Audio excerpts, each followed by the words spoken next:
The boarding pass was snatched from Rachel Morgan's hand. Before she could react, a quick, cold, contemptuous motion.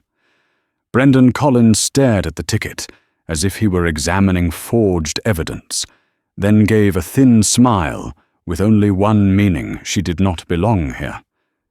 The first-class lights reflected against his eyes, slicing into sharp, blade-like lines. The surrounding passengers froze. No one spoke, but every gaze said the same thing they had seen this before.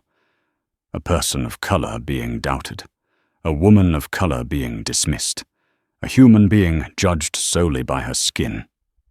Rachel sat still, her spine straight like a steel rod. She did not speak, did not argue, did not lower her tone. Her silence only irritated Brendan further. He preferred people who resisted. He was used to molding them, bending them, turning them into examples for the so-called order he believed he upheld. But Rachel did not belong to that small world. She belonged somewhere else, to another level of power, to a battlefield far larger than the man standing in front of her, though no one on that plane knew it yet. Brendan tilted his head and tossed the boarding pass back into her hand like a worthless scrap. "I will ask one last time," he said, his voice louder than necessary, loud enough for all of first class to hear, loud enough to trigger mob instinct. "Are you sure you bought this seat?" The word "bought" was emphasized like an accusation, like a reminder someone like you could not possibly afford it. A surge of heat rose in Rachel's chest, but her expression did not change. Not a muscle moved. Only her eyes carried a quiet, sharp, dangerous light, like the still surface of a bottomless lake. The gaze of someone who had seen too much, fought too much, faced storms 100 times fiercer than an arrogant flight attendant. But Brendan could not read that. He saw only a silent black woman, and he underestimated her. Most people did. "This is my seat," Rachel replied, her voice low, yet resonant, every syllable falling like a hammer onto his arrogance. "And I will sit here." A few passengers exchanged glances. The rhythm of the first-class cabin shifted, subtle but undeniable. The air tightened like a drum skin. Brendan narrowed his eyes. He was not used to being challenged, especially by those he assumed were beneath him. "If you keep this attitude," he said, stepping half a pace closer, his breath falling over her like a threat, "I will call security, and they will remove you from this plane. You do not want that to happen." Rachel knew the most frightening part was not the threat, but his certainty. His belief that society would take his side. His belief that the authority of a uniform could crush the truth. His belief that this plane was his territory, and that any person of color who stepped into it must bow to unwritten rules everyone recognized, but no one spoke aloud. But Rachel was not everyone. She did not bow, not to injustice, not to a society that wanted her silent. Not ever. She looked straight at him, steady, unflinching, unblinking. "You can call," she said softly, her tone sharp as a blade. "I will wait." Brendan laughed a laugh, dripping with contempt. "Confident, aren't you? But you have no idea who you are up against." Ironically, that was the truth. But the truth in the opposite direction. He was the one who had no idea who he was provoking. A woman who had built her entire career dismantling the discriminatory systems Brendan was unconsciously enforcing. A woman who could put an entire airline before a congressional hearing. A woman whose single signature could cost Skyroute Airlines millions of dollars and a significant drop in stock value in one afternoon. But at that moment, those truths were still quiet, like lightning waiting to strike. "Step aside," Brendan said, raising his hand, as if to touch her, as if to drag her from the seat. And then it happened. Just a second. but enough to change everything. His hand holding a cup of hot tea jerked slightly, a small but intentional motion. His eyes flashed with satisfaction. The cup tilted. The boiling liquid surged. A stream of burning heat spilled across Rachel's cheek. The hiss tore through the air. A sharp gasp escaped her lips, but Rachel did not scream. She did not cry out.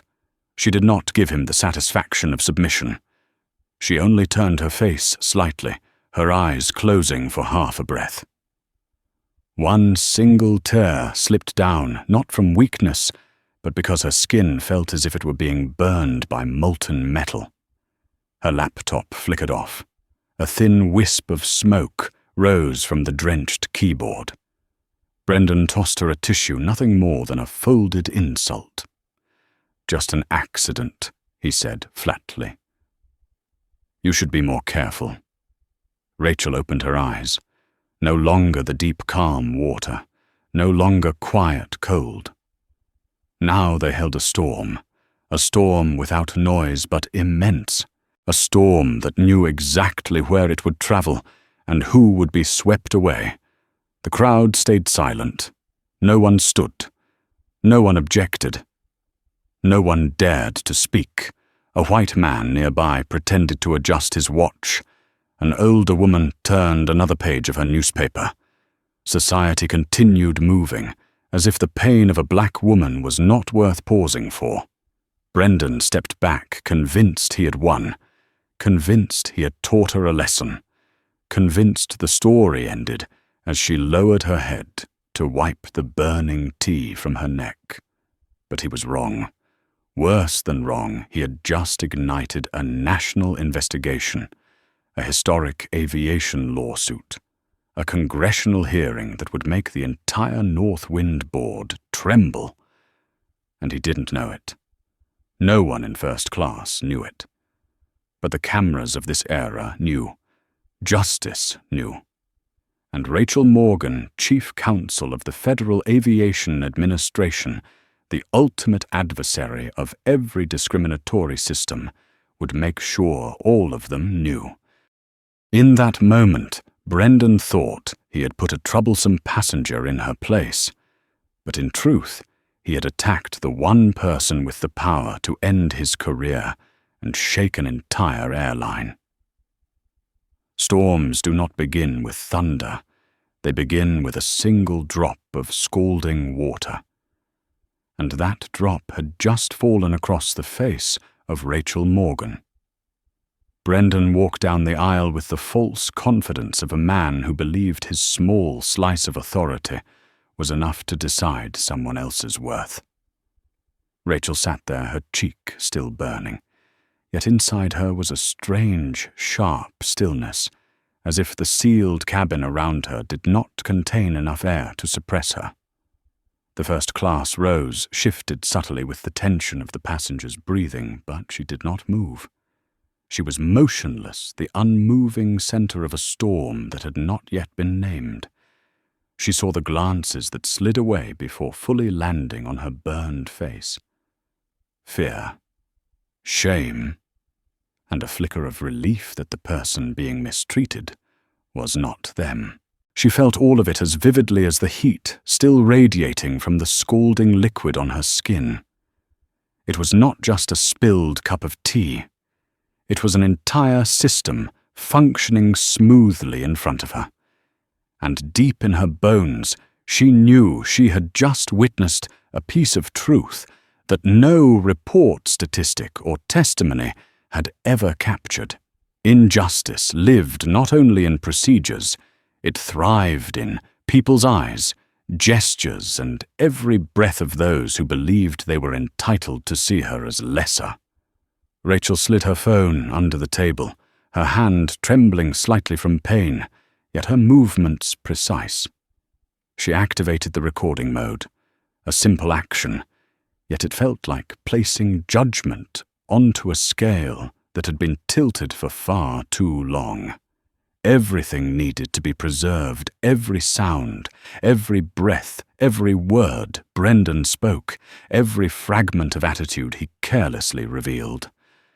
a younger flight attendant, approached, his expression tense when he saw the injury on her face. He opened his mouth to speak, but Brendan's stare from behind strangled the apology before it formed. He simply set a glass of water on Rachel's table and whispered, with a voice trembling from a helplessness he himself could not name. "Do you need anything else?" A small question, yet beneath it echoed a larger fear. Fear of the system, fear of punishment, fear of becoming the next person crushed for speaking up. Rachel shook her head gently, not out of pride, but because she needed them to keep behaving as they truly were. Natural. Unfiltered. The largest truths always surfaced when the guilty believed they were safe. The burning sensation spread down her neck, but she pressed her fingertip into the blistering skin to keep herself alert. The pain became a rhythm, guiding her into a razor-sharp state where emotion did not weaken, but honed itself into a thin blade, sharpened with every breath. She opened her laptop, stared at the dead black screen that still smelled faintly of burnt circuits, and understood that it was no longer a device. It was physical evidence, a weapon, a spark that would ignite when the time came. Brendan walked past again, deliberately avoiding her gaze. A calculated silence, a declaration of sorts: I can do what I want, and no one can stop me. That smugness, Rachel knew, never existed on its own. It was cultivated by an entire power structure, a system that believed someone like her should simply endure and move on. But she did not forget. She did not forget the faces in complaint files. She did not forget the stories buried for convenience. She did not forget the voices pushed aside. And now she had something new to remember, the feeling of boiling tea on her skin, the feeling of being dismissed in mid-air, a place where people loved to pretend the sky was equal for everyone.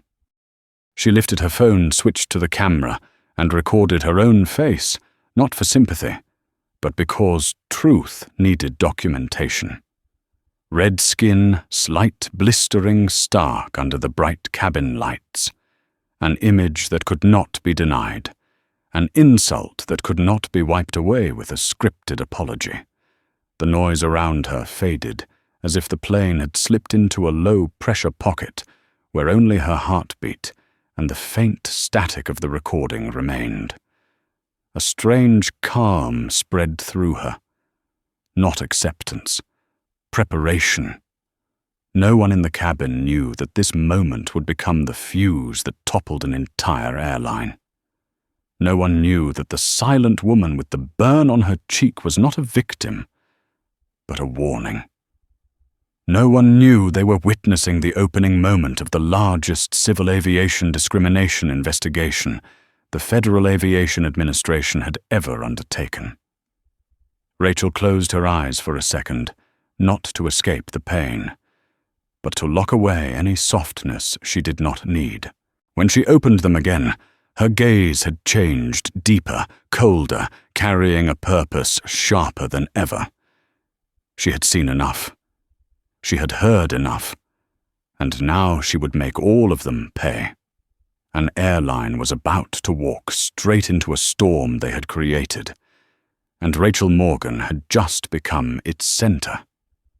The first-class cabin sat under a layer of artificial quiet, like a glossy coat, masking a room already rotting beneath. Rachel kept her back straight, her hand resting on her thigh to avoid brushing the burning skin on her cheek. Yet there was no trace of pain left in her eyes, only absolute focus, sharp, compressed, and deliberate. She was viewing this place as a crime scene, and every small detail was becoming data. A white passenger in a suit across from her received a warm inquiry from Brendan, his voice softening into friendliness, his eyes lowering as though the man were the only VIP on the plane. Rachel noted it shift in tone. Voluntary offer of extra service degree, of two-way engagement, physical proximity. She did not need to write anything down. Her mind had been trained to remember what others dismissed as meaningless, the tiny fragments that formed the larger picture of bias. When Brendan returned to first class, Rachel tilted her phone slightly, so the microphone pointed toward the aisle. She could not miss anything. She needed to prove not just the actions, but the behavioral pattern, the thing airlines always dismissed as misunderstandings. Brendan stopped beside a young white couple. They laughed. He laughed with them. They joked. He played along enthusiastically. Then, when the man asked for a blanket, Brendan nearly bent down, his voice dropping politely. The moment he stepped past Rachel's seat, the smile vanished. His face hardened. His steps grew heavier. A contrast so crude it would have been amusing if it were not so painfully familiar. Rachel tightened her grip on her phone, not from emotion, but from the kind of anger that builds from repetition, the structural kind, the anger born from the persistence of a prejudice so old and ingrained that many considered it normal. A passenger call chime pinged from a row ahead. An older black woman around 60 pressed the button. She removed her glasses, wiped her forehead, sitting with the quiet endurance of someone who had spent a lifetime waiting for basic kindness. Brendan glanced at the illuminated call light, then walked straight past. No pause. No check. Not even a look. Rachel observed her breath deepening. This was no longer a lesson in decency. This was investigative material. The younger flight attendant, the one who had tried to help Rachel earlier, hurried toward the seat instead.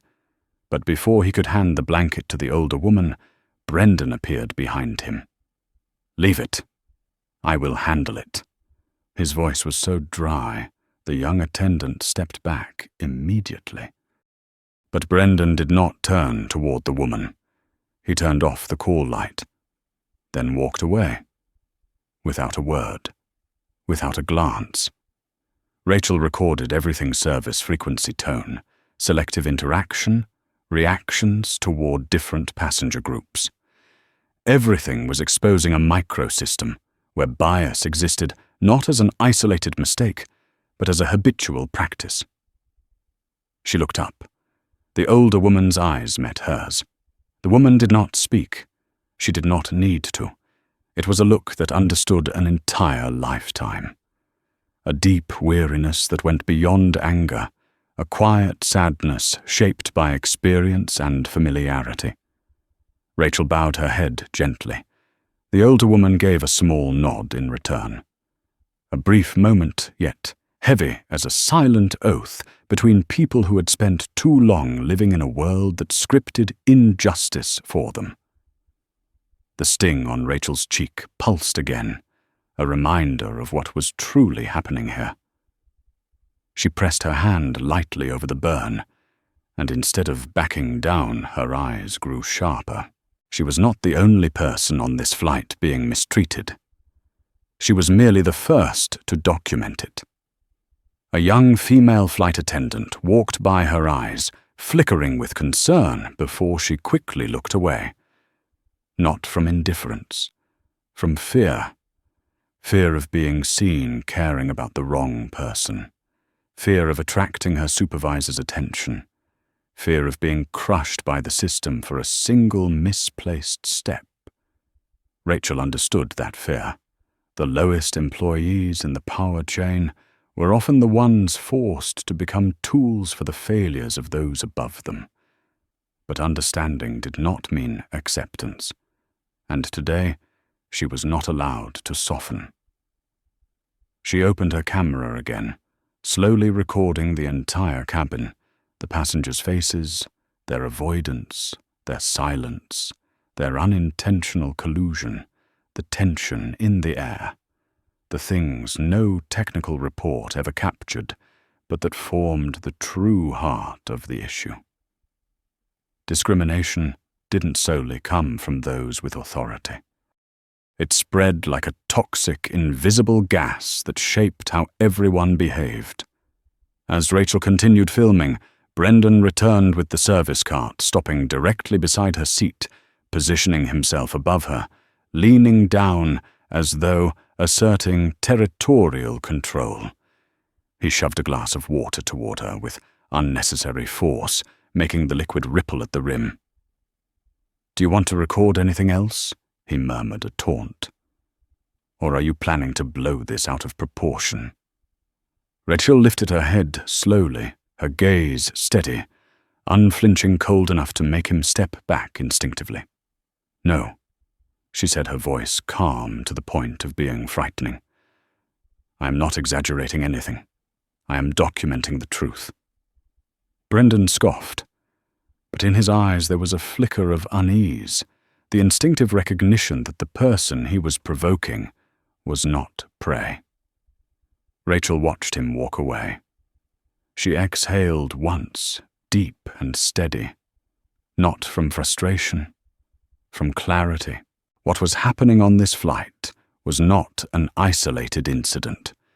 It was living proof, unmistakable and undeniable, of a system that had operated for far too long on assumptions rooted in discrimination.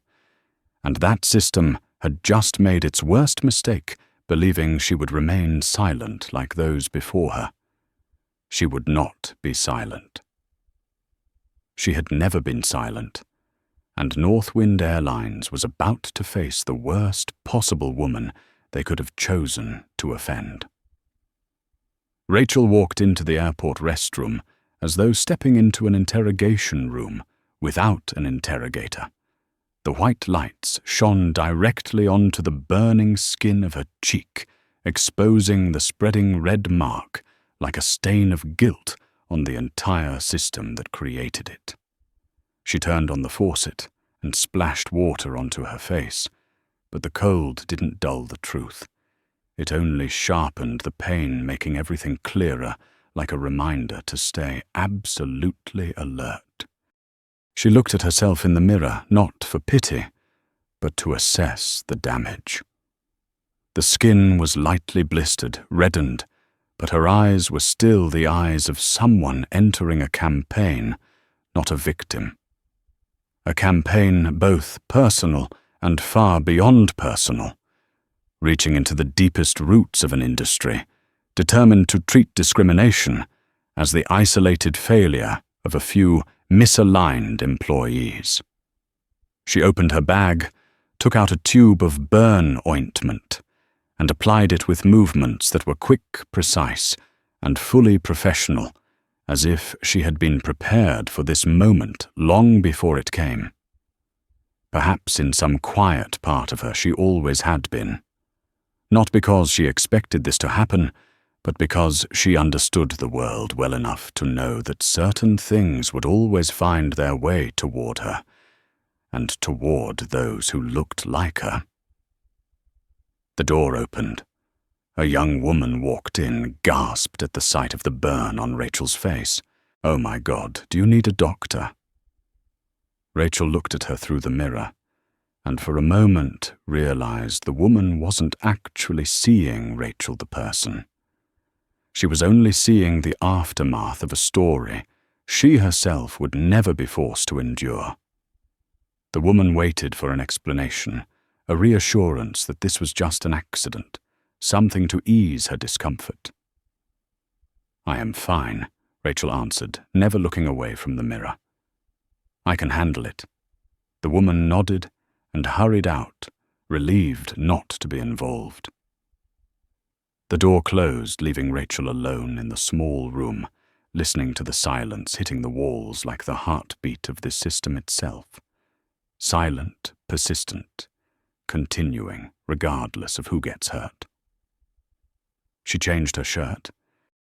The pristine white fabric contrasted sharply with the red burn beneath the ointment, a contrast she knew would leave an impact when she walked into the Federal Aviation Administration office, not to dramatize, but to eliminate the possibility of anyone looking away from the truth. She gathered her water-damaged documents, separating the readable pages, placing them in a separate folder. The tea had destroyed part of her files, but the most crucial information had been backed up on an external drive, a habit investigators like her kept to safeguard against things that might conveniently disappear. She looked at herself one last time. No weakness, no self-pity. Only a bone-deep exhaustion pressed into shape by iron will. Leaving the restroom, she walked through the terminal hallway at a steady pace, each step like the measured tick of a verdict forming. She was not rushing. Justice never rushed. Justice simply moved with certainty. When Rachel entered the Federal Aviation Administration, Chicago office, two assistants, Tyler Grant and Zoe Kim, were already waiting. They turned as the door opened, and for a moment the entire room fell silent. "Oh my God," Tyler breathed out, unable to hide the shock in his voice. "Rachel, what happened?" "Scalded with hot tea," she said firmly, dropping the damp bag onto the table. "By the same flight attendant we are investigating." Zoe covered her mouth with her hand, her expression tightening as if she felt the burn on Rachel's skin. "You need to go to a hospital immediately." Rachel shook her head. "I did not come here to discuss that.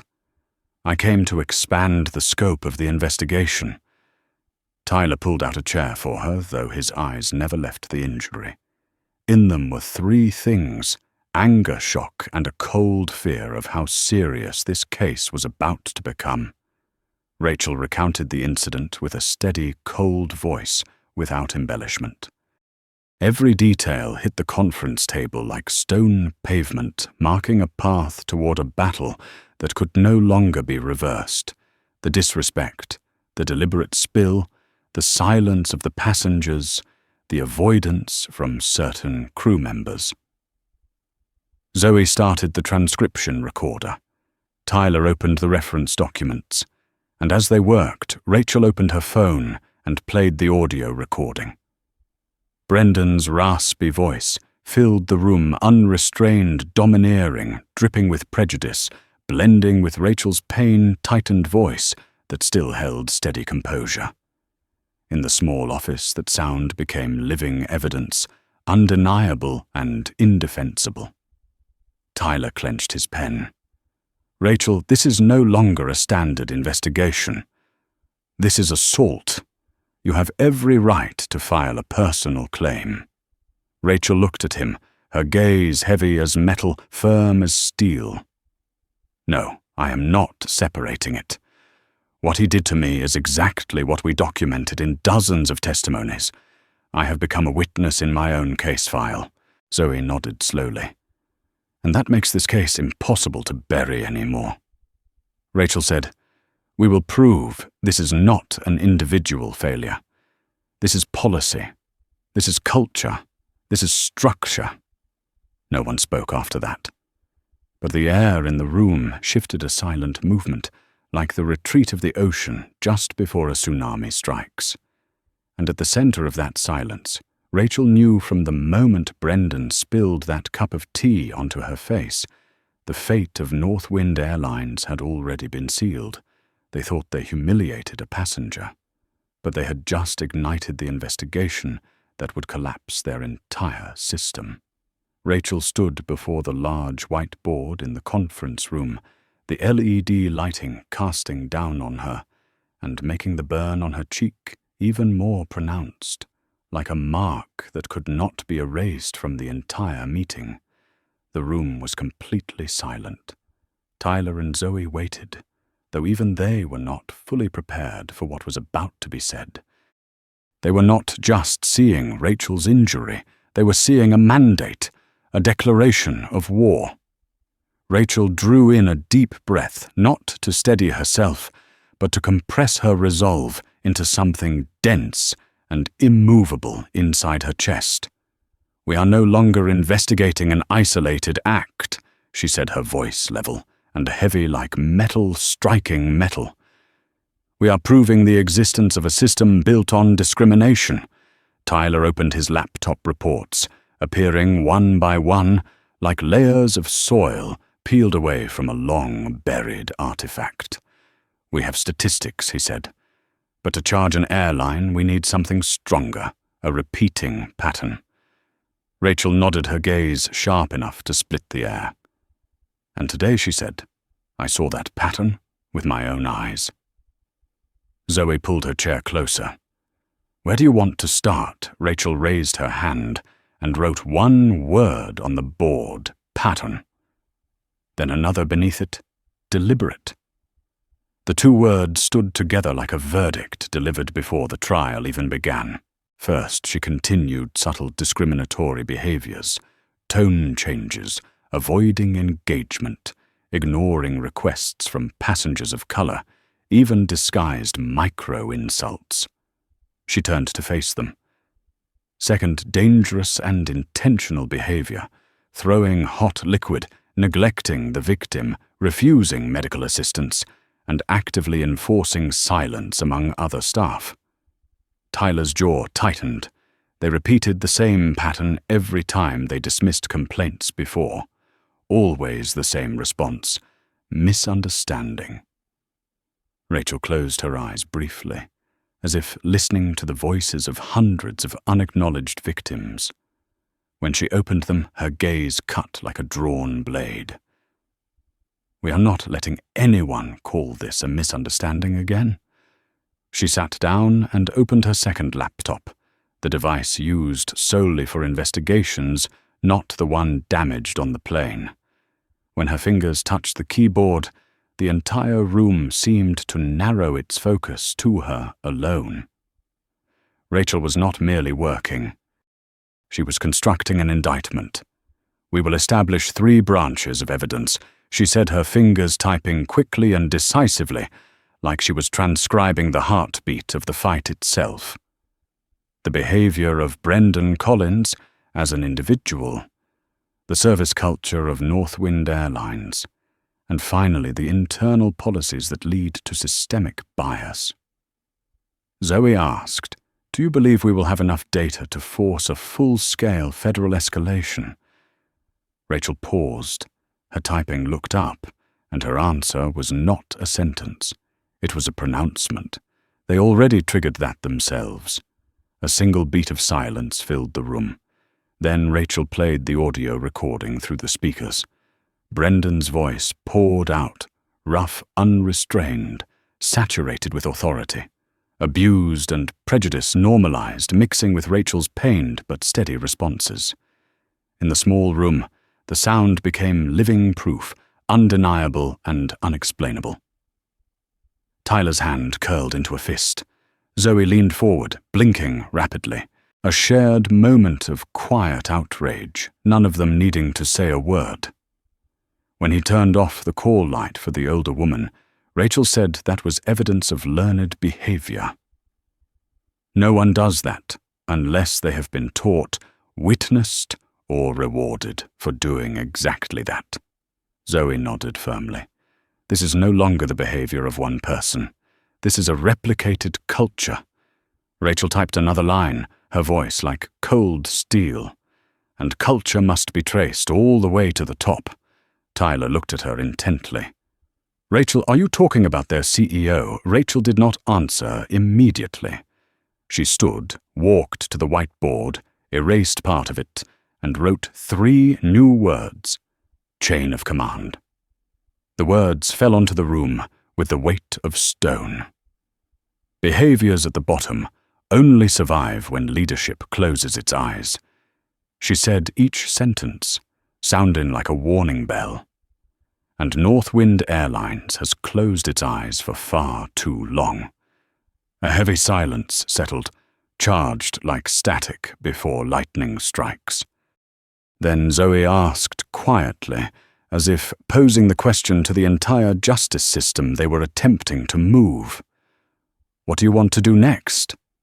Rachel turned the burn on her cheek, making her whole face look touched by fire. but her eyes were ice. "I want to show them," she said, her voice low, like a contained roar they chose the wrong person to disrespect. Tyler exhaled, not from exhaustion, but from readiness.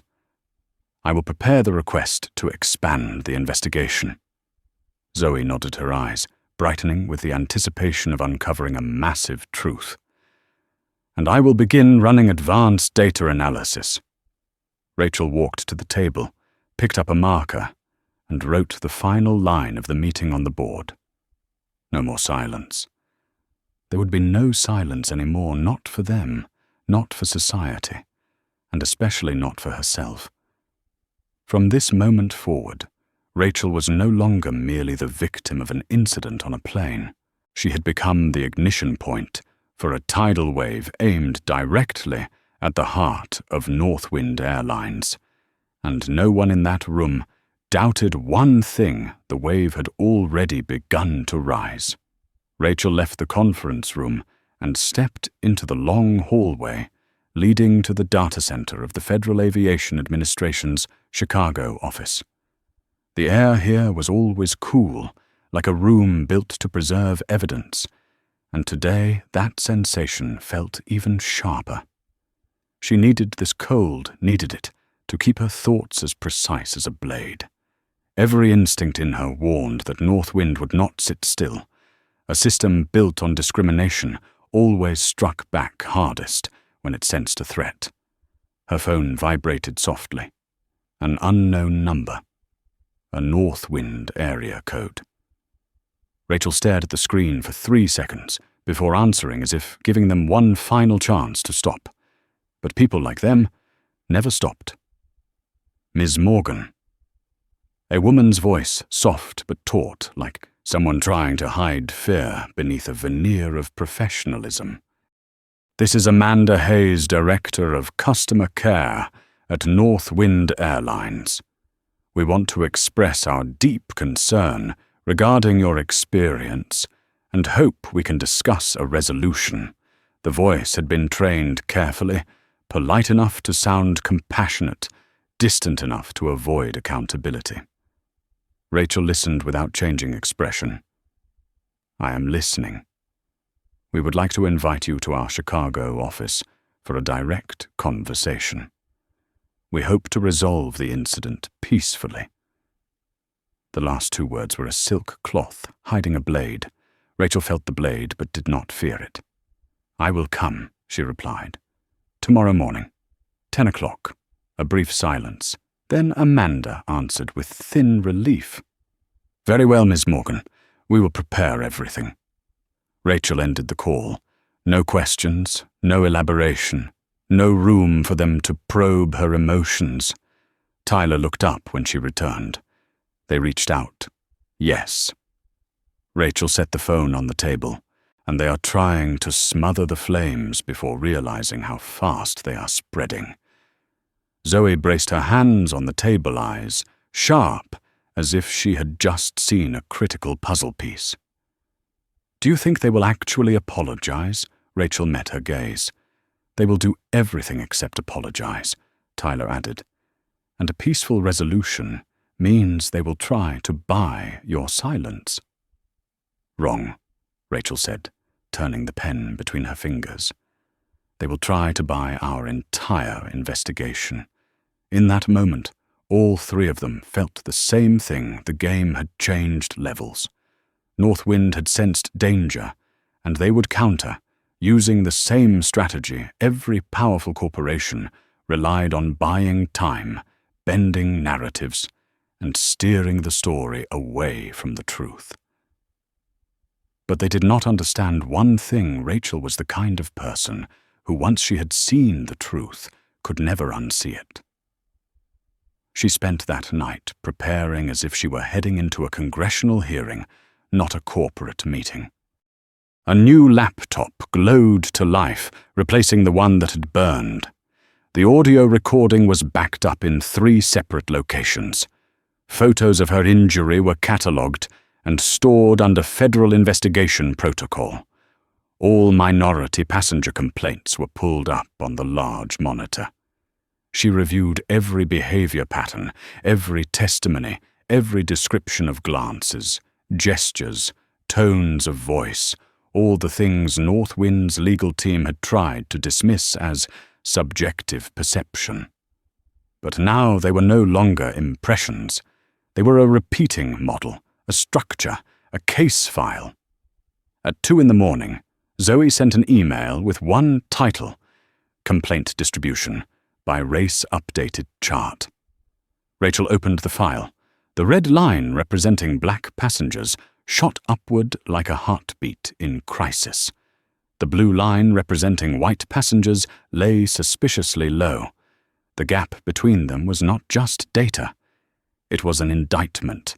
She saved the file and leaned back. A flicker of exhaustion crossed her face, but it could not extinguish the fire in her eyes. The fading sting on her cheek reminded her that the humiliation on that aircraft had not only happened to her, but to people who never had the chance to fight back.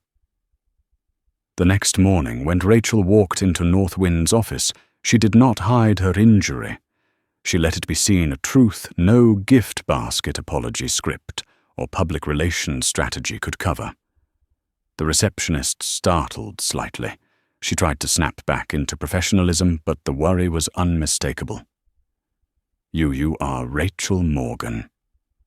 "Yes." "We have your appointment. Please wait a moment while I notify them." The frosted glass door behind her opened, and Amanda Hayes stepped out. Her makeup was carefully applied, but it could not hide a thin layer of dread beneath. When she saw Rachel, she froze for half a second. Not because of the burn, but because of Rachel's eyes. They were the eyes of a woman who had not come to negotiate. She had come to reveal, to expose, to demand justice. Rachel spoke softly. "Shall we begin?" Amanda motioned her inside, trying to keep her voice calm. But with every step Rachel took, the air in North Wind's office grew tighter, as if the building itself sensed what was coming. And it was right. Because the moment Rachel Morgan walked through that doorway, North Wind Airlines officially stepped into a level of investigation no airline ever wanted to face. They thought they could smother a minor incident. But Rachel was not an incident. She was the opening strike, the living evidence, the storm moving straight toward their executive floor. And no one in that polished corporate office understood the truth. Yet the woman they were about to attempt to silence was the quiet prosecutor of the aviation world. And she had just entered their battlefield with the entire truth recorded in her pocket. Rachel sat in the leather chair across from the long conference table, its polished surface reflecting a faint, distorted version of her face, an imperfect outline bent at the edges, like the truth North Wind had spent years trying to reshape. Amanda closed the door and attempted a smile, but it trembled like the edge of a sheet of paper about to tear. On the table waited a gift bag, neatly arranged documents, and a glass of water placed deliberately in front of Rachel, as if they feared she might once again have something spilled on her. Rachel did not touch anything. Amanda sat her back straight, but her shoulders rigid, as though bracing under an invisible weight. "First, we want to express our deepest regret about what happened on the flight. It is entirely contrary to North Wind service standards." The name of the flight attendant, Rachel asked directly. Amanda hesitated. "Brendan Collins. And has Mr.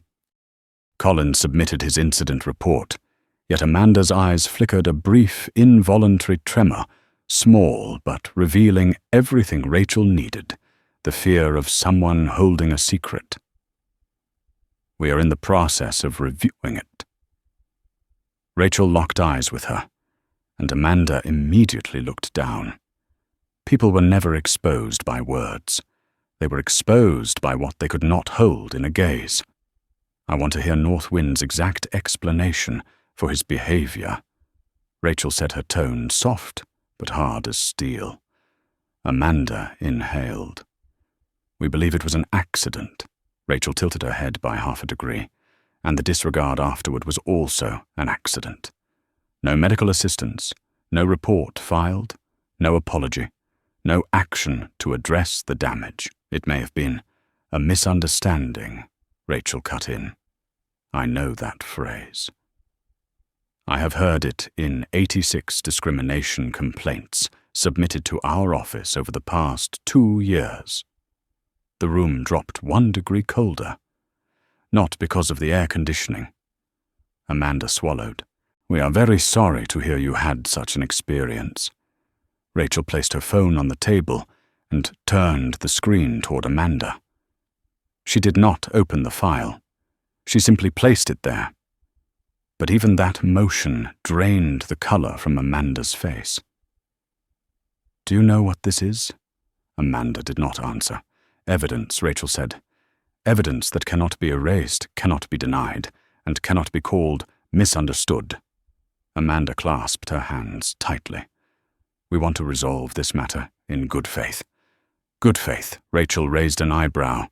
Your staff discriminated against the elderly woman on the flight, against me, against dozens of others, and Northwind wants to resolve it with good faith. A new person entered the room, Michael Grant, Senior Supervisor of Cabin Operations.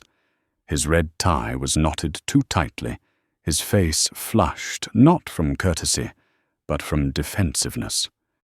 The door had barely closed before the familiar scent of small authority, misused authority, authority given to the wrong person, filled the air.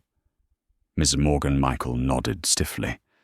We understand you are upset, but this situation has been exaggerated. Brendan is a long-serving employee.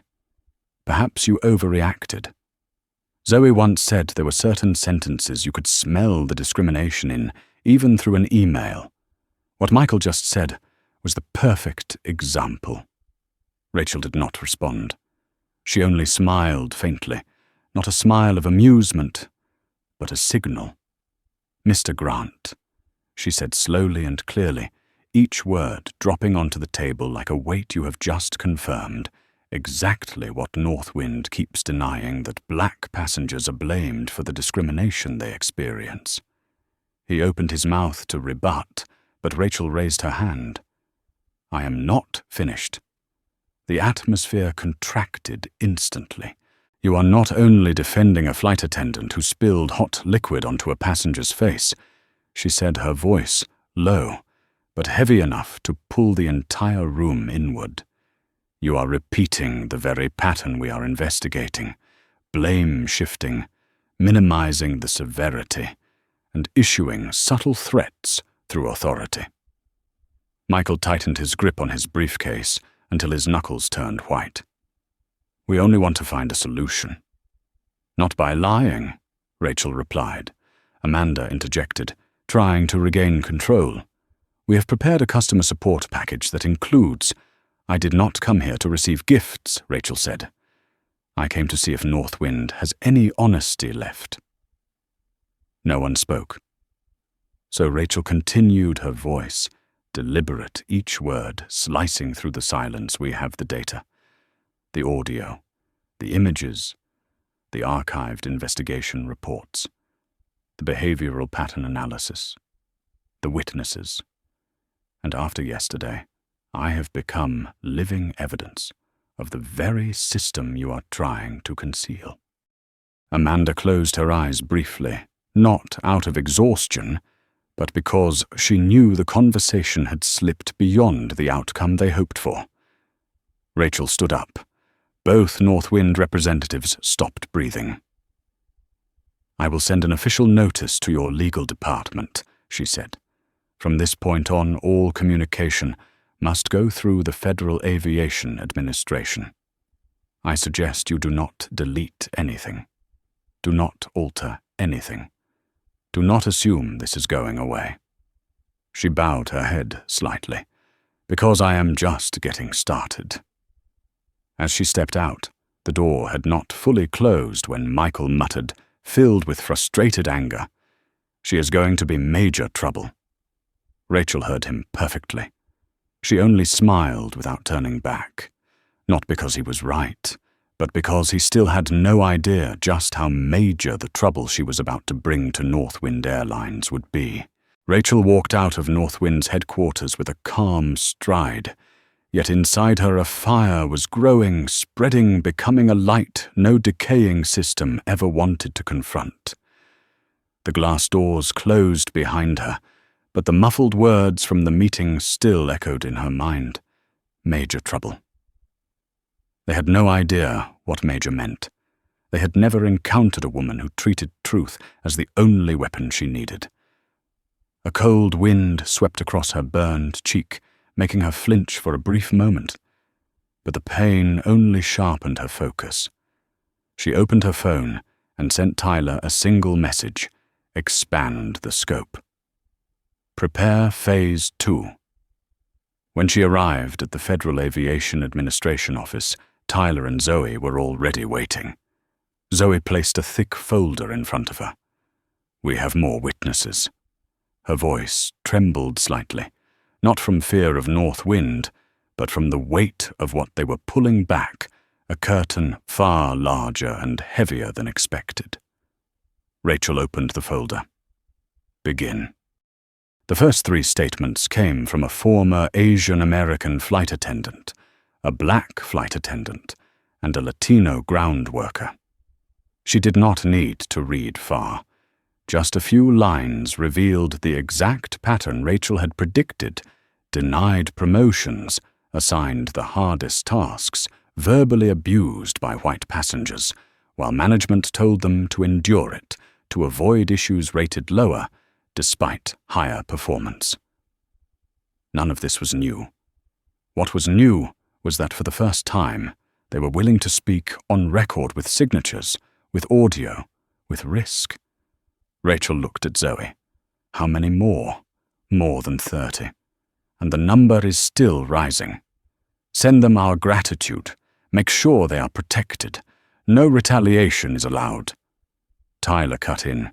Protecting them will not be easy.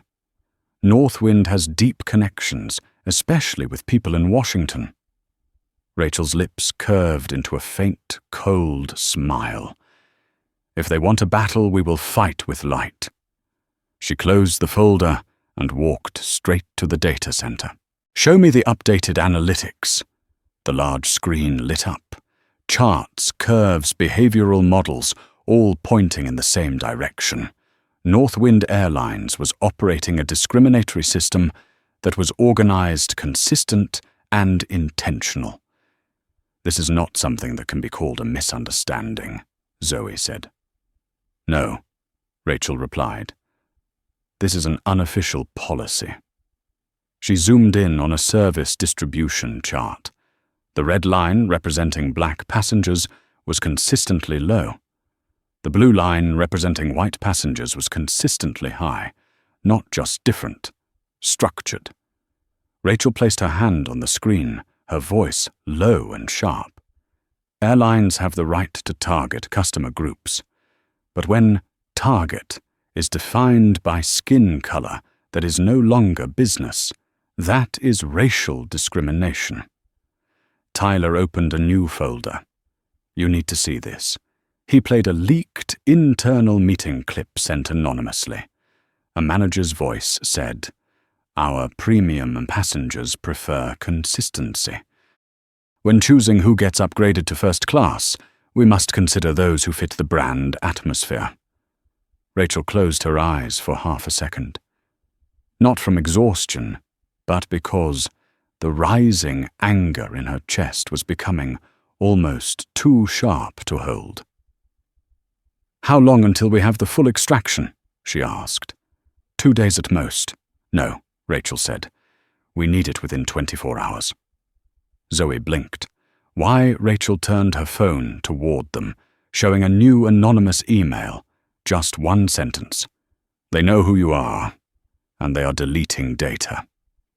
The room dropped into sudden cold, as though a draft had cut through the walls and hit all three at once.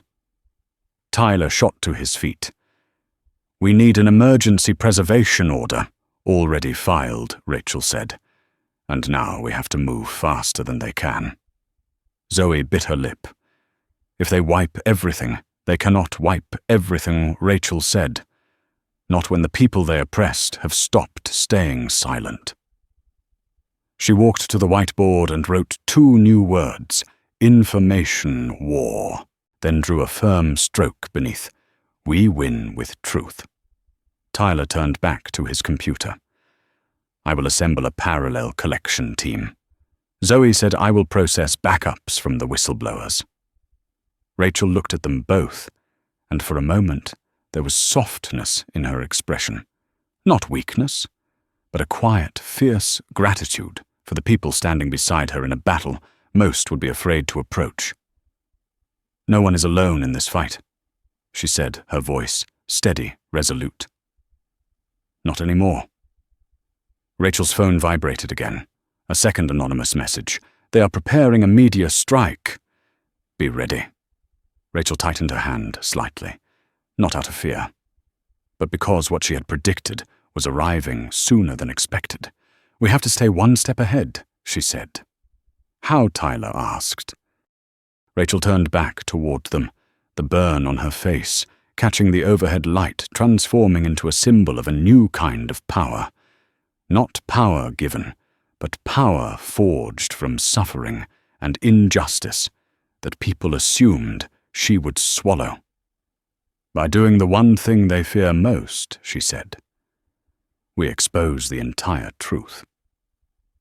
In that moment, no one spoke, but all of them understood. Rachel Morgan was no longer simply leading an investigation. She was igniting a movement, and Northwind Airlines, with all its secrets, its distortions, its arrogance, had unknowingly chosen the exact woman who would change the rules. Rachel returned to the central conference room just as the large screen lit up with a red alert. "Breaking news, FAA attorney under investigation for misconduct." The entire room froze. Tyler rushed to the control panel.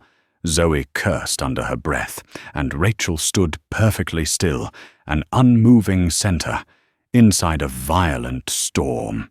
On the screen, a news segment was airing internal sources report that FAA attorney Rachel Morgan has a history of exaggerating minor incidents into major crises, raising questions about her personal motives.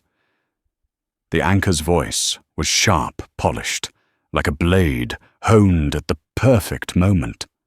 A darkened, manipulated image of Rachel appeared, her face shadowed, to make her look like a troublemaker instead of someone fighting for justice. Zoe turned to her eyes wide. "They are fighting dirty now." Rachel remained silent. No shock, no panic, only a deep stillness, the kind that gathers strength before it breaks the ground. A new clip appeared. Brendan Collins, standing before a north wind backdrop, wearing a carefully assembled look of wounded innocence. "I treat everyone the same. I am sorry if she felt hurt, but the truth is, I assisted her immediately." Rachel's hand tightened. Felt. A verb history has used for centuries to silence the oppressed. Tyler slammed the table. "He is lying." "We have the recording." We have Rachel lifted her hand, signaling quiet. She never needed to raise her voice to command a room. Her silence was heavier than noise. Her phone buzzed. An email from the FAA director's office. Urgent meeting with the administrator in 60 minutes. Bring all relevant materials. Zoe inhaled sharply. They want to take control of the investigation. "No," Rachel replied. "They want to take control of me." Tyler's voice dropped. "Northwind's plan is obvious. They will block you through media politics bureaucracy. If they make people doubt your motives, everything we have gathered loses strength." Rachel took a slow step toward the screen and watched the segment again. every phrase was crafted, perfectly damaging enough to smear, subtle enough to plant doubt, precise enough to make weak-willed officials whisper, "Is she biased?" This was not a new tactic. This was the oldest one attack the victim to save the perpetrator. "We need to hit back immediately," Zoe said, her hands trembling with anger. "I can send our data analysis to independent press, or—" "No," Rachel said instantly. "We do not react their way. We do not rush. We do not let them set the tempo." "So what do we do?" Tyler asked. Rachel turned. The burn on her cheek looked like a streak of fire, and her eyes were ice sharpened through steel and water. "We keep going. Quietly. Precisely. Without missing a step." She pointed at the evidence board. "Our truth is bigger than their media storm. North Wind is panicking, and when a system panics, it exposes its own cracks. Right then the door flew open. Darrell Winters from compliance hurried in his face, pale. Rachel, he set a USB drive and an envelope onto the table. Someone from North Wind sent this anonymously. They said only you would know how to use it." Rachel opened the envelope. Inside was a printed internal North Wind email, untouched names visible. The content instructions to the communications department to spread a narrative aimed at discrediting the FAA and reframing the situation before the investigation expands. Zoe gasped. "Proof they are hiding things," no, Rachel said. "Proof they are manipulating the truth." She plugged the USB into the computer. An audio file opened the voice of a senior North Wind executive, speaking clearly, every word dripping with intention. "We need to undermine her credibility before the FAA expands the investigation. If the public thinks she is biased, all evidence becomes questionable. Call our Senate contacts. Push it to the press. Do not let this become a racial issue. Make it about her personality instead." The room fell into a silence so thick it was no longer silence but condensed fury. Zoe gripped the table. "They are not just afraid of the investigation. They are afraid of you." A faint curl lifted at the corner of Rachel's mouth. Not a smile, but an acknowledgement, the calm recognition of a warrior who knows exactly where she stands on the battlefield. They should be. Tyler exhaled deeply. Then what is the next step? Rachel stood in the center of the room, the white shirt contrasting with the red burn on her cheek, like a flag of war that required no weapon. Her voice was low, each word weighted with intent. "We will present all of this to the administrator today. Not to request permission to continue, but to force the FAA to protect its own investigation from political interference." She looked at her two partners. And from now on, she said, her tone dropping into something powerful and inevitable. "We are not investigating just an airline. We are investigating the system that allowed that airline to exist." Zoe asked softly, her voice tight, and North Wind. "After this news segment, they think you will back down."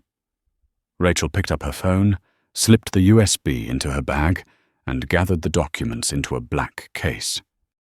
"Good," she said. "Let them think that." A cold spark passed through her eyes. People always expose their weakest point when they believe their enemy has weakened. She walked toward the door, and that was the exact mistake North Wind had just made with Rachel Morgan. Rachel left the conference room with slow, steady steps, as if each one was driving a nail into the ground, anchoring the trajectory of a storm that was rapidly expanding. The hallway of the Federal Aviation Administration's Chicago headquarters was long and brightly lit, but the light did nothing to soften the atmosphere clinging to her like invisible armor. She was not a victim seeking sympathy. She was a prosecutor, carrying a truth too powerful for anyone to contain. When she pushed open the door to the investigation center, the entire room rose. Whiteboards were covered in notes, data stretched across screens, audio files, photographs, behavioral analysis, a massive web pointing decisively to one conclusion: Northwind Airlines was guilty, and that guilt was systemic. Zoe reached her first. We just received 6 more statements. 3 of them worked directly with Brendan Collins.